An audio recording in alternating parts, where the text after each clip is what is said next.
क्या मित्र नहीं है आपके जेब में तो आप क्या बोलेंगे? बोले गुरुजी सुन लिया, लेकिन ये तो बोलो क्या नहीं है। तुम निषेध कर रहे हैं ना, तो विधि खड़ी हुई है। हाँ सुनिए ध्यान से मुमुक्षु चलकरण जी। ओहो भैया, नहीं है आपके सिर पर, नहीं है आपके सिर पर, बोलो ना कुछ, नहीं है आपके सिर पर, क्या बोलोगे? बोले क्या? बोले टोपी। तो मतलब टोपी नाम की वस्तु होना चाहिए, तब नहीं है हमारे सिर पर बाल।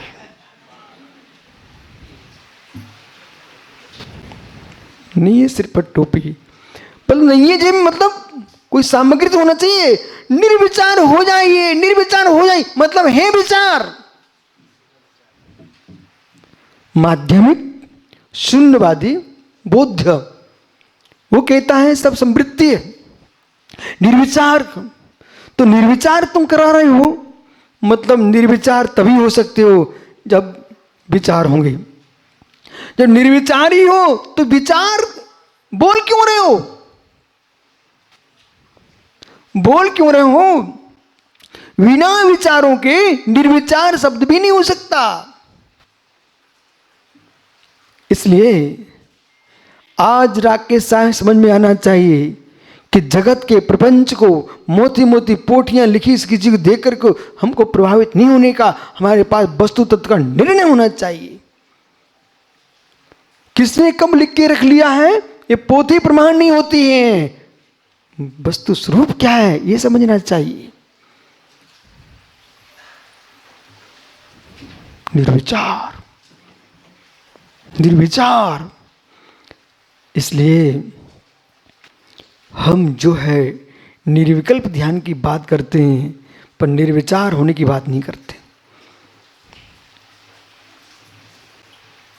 निर्विकल्प ध्यान की बात करते हैं, निर्विचार होने की बात नहीं करते हम। बोले निर्विचार निर्विकल्प में क्या अंतर? भैया जी सुन रहे ना? कोबा मित्र, निर्विचार निर्विकल्प ऐसा कर मत बैठना। तुम सब जैनी भाइयों के बीच में आश्रम में रह रहे हो, वो कहीं दूसरा निर्विचार बताने वाला आ गया, आप बैठ गए हाँ भाई कराइए हमारे आश्रम में ध्यान कराइए। आप तो मालूम चला तुम कुल से, जाति से, संप्रदाय से जैन बने बैठे रहे, लेकिन बुद्धि तुम्हारी निर्विचार ध्यान में चली गई। क्षणिकवादी हो चुके हो, क्षणिकवादी हो चुके हो। निर्विकल्प ध्यान होना चाहिए है योगी गमरेश। विषय कसायक से विकल्प जीवन जीना ही निर्विकल्प है। परंतु स्वानुभूति का चिंतन चलेगा, विचार चलेगा। जब तक छद्मस्त है तब तक विचार बंद नहीं हो सकते हैं। बोलो महात्मा निसंग सागर, प्रणव सागर जी, निर्विचार कब होंगे आप?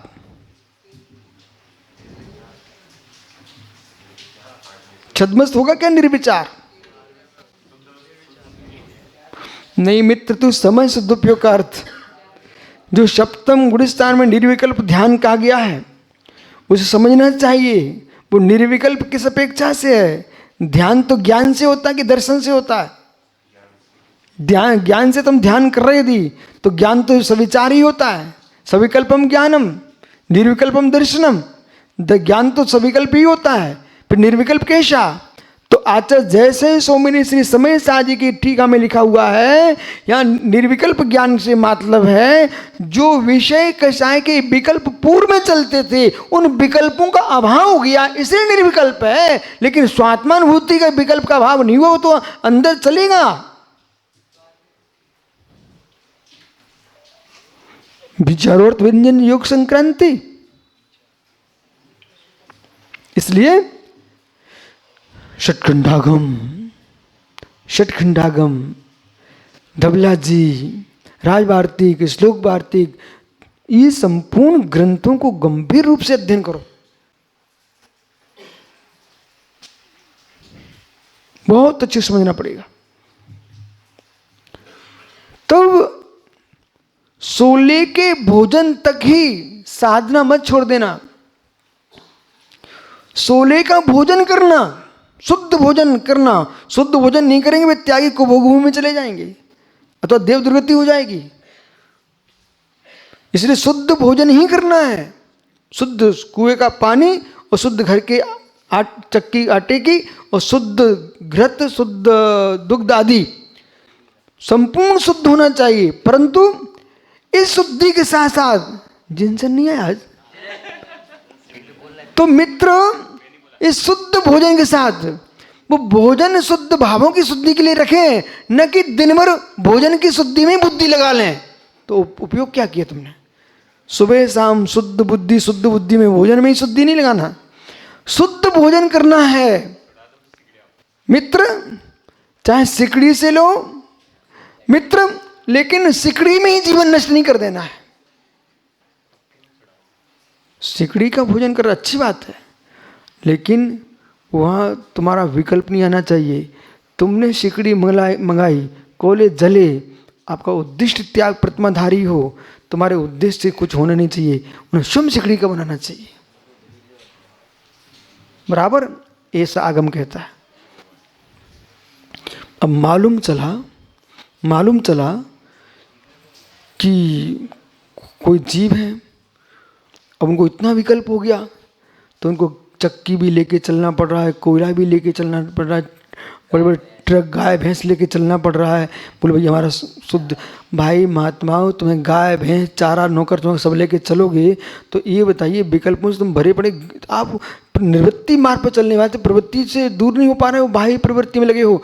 आपको श्रावकों पर विश्वास करना चाहिए। और हमारे भारत के श्रावक इतने धर्मात्मा हैं कि साधु की चर्या को बिगाड़ेंगे नहीं, तुम जैसा चाहो वैसा करेंगे। देखो मैं बिहार कर रहा हूँ सब जगह, यदि चंदोबा लगता तो मैंने देखा उत्तर दक्षिण सब जगह चंदोबा लगा मिलता है। यदि मैं कुएं का पानी लेता हूँ मुझे कहना ही नहीं पड़ता है, श्रावक कुएं का ही पानी देते। क्यों भाई दिनेश्वर जी, पानी कहाँ से लाते हो? कुएं से। ये तो प्रत्येक श्रावक को मालूम है, हमारी परंपराएं ऐसी है मूल, समझ रहे ना। अन्नी पन्नी के 16 थोड़ी 16 होते हैं, 16 शुद्ध सुखाइए, धागे की रस्सी पे टांग के नहीं सूखता, नारियल की रस्सी पे टांगो। समझ रहे? कहीं कोई पन्नी मन्नी के 16 नहीं होते, 16 तो शुद्ध 16। ऐसा ना कोई स्वयं बिगड़ जाए उसका मतलब मेरा उसके लिए आशीर्वाद नहीं है, ध्यान रखना आप। ओहो, न संदुकिया न मंदुकिया।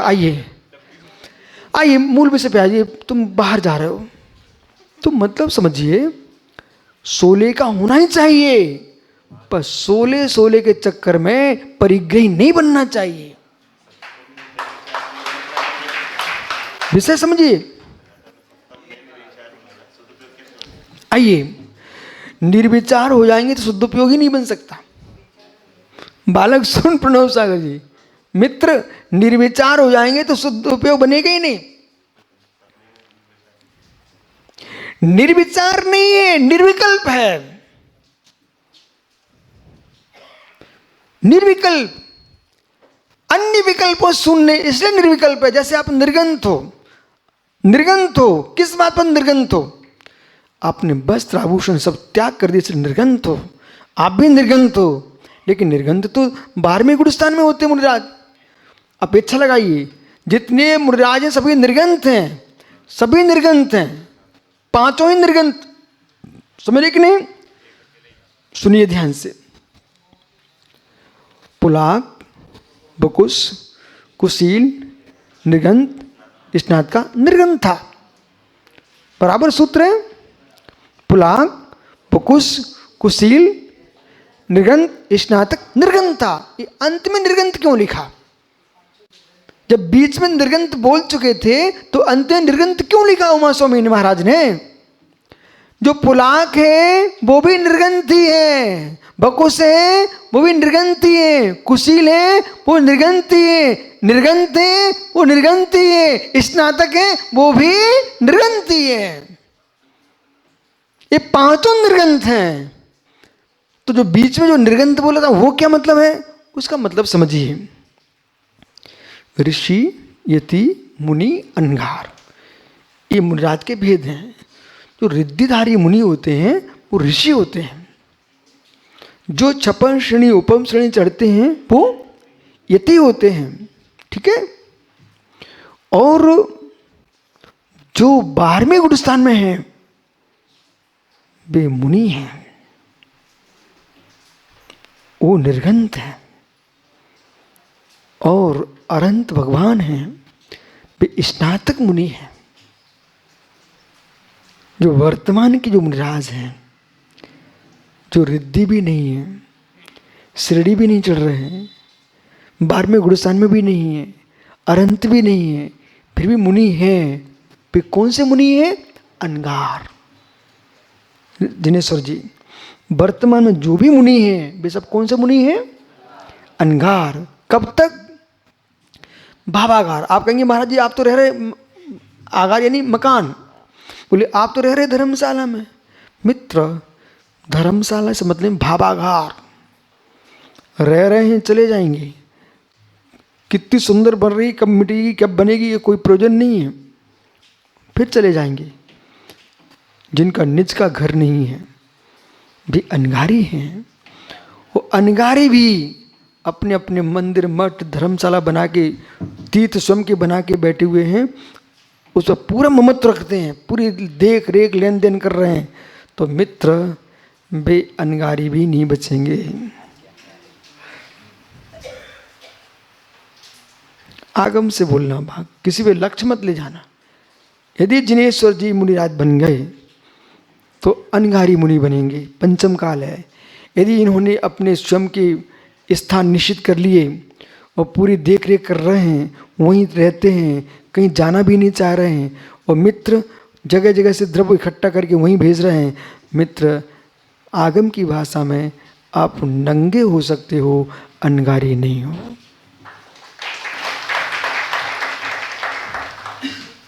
अनगारी तो वो होता है जो किसी भी द्रव्य से, किसी संस्था से नहीं जुड़ता, वो अनगारी है, वो अनगारी है।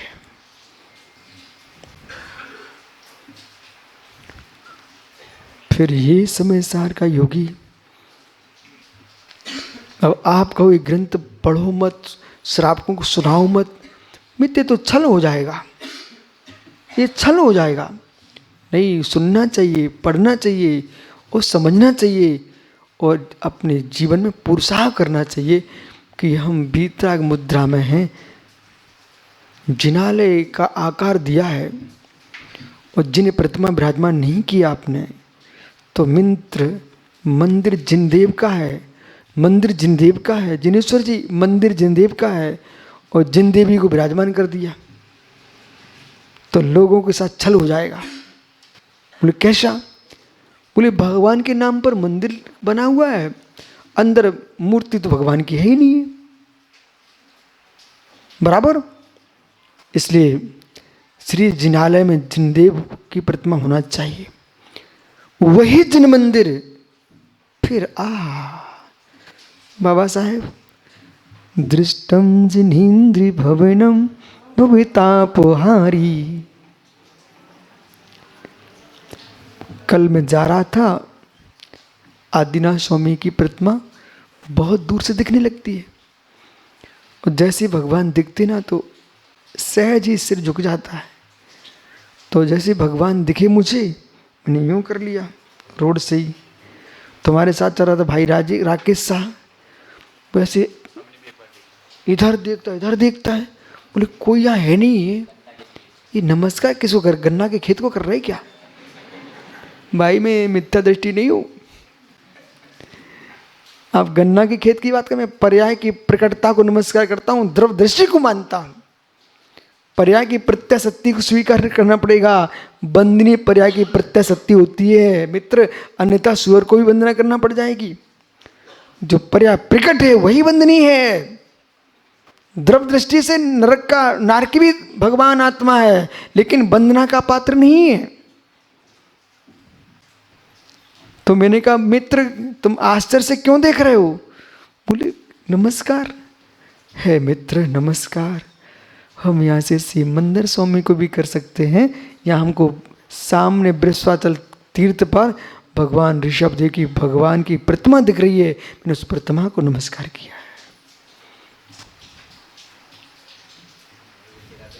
है। लेकिन विचित्र आत्मा, प्रमादी लोग न नमस्कार करते हैं न वंदना कर पाते हैं।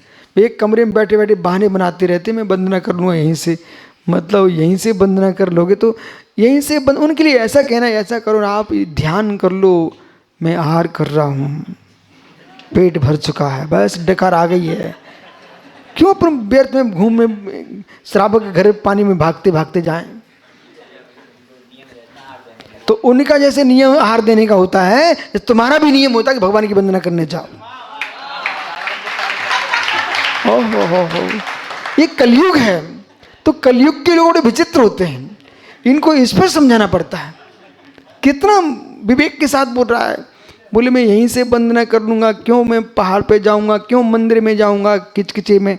तो मित्र, किचकिचे में तुम भरने जाते, निकालने जाते, उसके लिए तुम्हें कोई टेंशन नहीं होता है। पर के नियम के पर इतनी चिंता है, अपने नियम की कोई चिंता नहीं है बेटा। आइए आगे चलते। यहां स्वयं की देखो पर वस्तु कह रहे हैं भाई, और तू वहां पर की चिंता कर रहा है। उत्तम स्व चिंता स्यात्, देह चिंता च मध्यमा, अधमा काम चिंता स्यात्, पर चिंता धमा धमा। ओहो, देखो वो टोपी वाले दादा भी पढ़ रहे हैं। दादा बोलना, मैं इसलिए बुलवा रहा हूं, इन सबको पता होना चाहिए कि महाराष्ट्र में भी ज्ञानी लोग रहते हैं।